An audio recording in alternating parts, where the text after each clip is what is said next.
بندر کی شرارت۔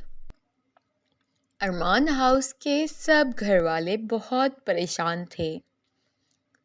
گھر کے کچن سے روز کھانے پینے کا سامان غائب ہو رہا تھا۔ انڈے، دودھ، مکھن، ڈبل روٹی وغیرہ شام تک تمام چیزیں فریج میں ہوتی، صبح دیکھتے تو ہر چیز غائب ہوتی۔ سمجھ میں نہیں آ رہا تھا کہ کون چرا رہا ہے، اور وہ بھی صرف کھانے کی چیزیں۔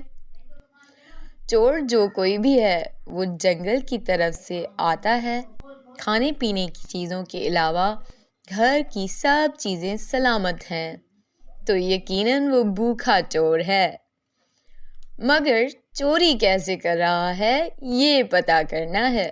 بڑے بھیا ٹونی، منٹو، ایمان سر جوڑ کر بیٹھ گئے اور اس مسئلے کا حل سوچنے لگے۔ آخر ایک ترکیب پر سب متفق ہو گئے۔ سب تیاریاں مکمل ہو گئیں۔ اب رات ہونے کا انتظار تھا۔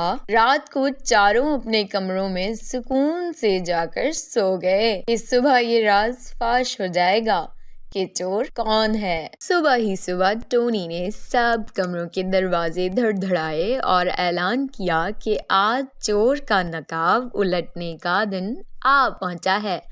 تو نہایت مؤدبانہ گزارش ہے کہ تمام اہل خانہ لاؤنج میں جمع ہو جائیے تاکہ سب لوگ چور کی شکل سے لطف اٹھا سکیں۔ شکریہ۔ ٹونی کا اعلان سن کر سب لاؤنج میں پہنچے، جہاں ٹونی پہلے سے بڑے بھیا کا لیپ ٹاپ لے کر صوفے پر بیٹھا ہوا تھا۔ کل رات ان چاروں نے چور کو رنگے ہاتھوں پکڑنے کے لیے کچن میں کیمرے لگا دیے تھے، جس کی ویڈیو ٹونی سب کو دکھانے والا تھا۔ ویڈیو چلنی شروع ہوئی تو 2 منٹ گزرنے کے بعد بھی کچن میں کوئی ہلچل دکھائی نہ دی تو پاپا نے کہا، بیٹا کوئی فائدہ نہیں، چور بہت ہوشیار ہے، وہ لگتا ہے کل آیا ہی نہیں۔ ایمان بولی، نہیں پاپا، کل بھی چور آیا تھا کیونکہ صبح فریج خالی تھا۔ یکایک آوازیں آنا شروع ہوئیں، سب متوجہ ہو گئے۔ دیکھتے ہی دیکھتے کچن کی کھڑکی کھلی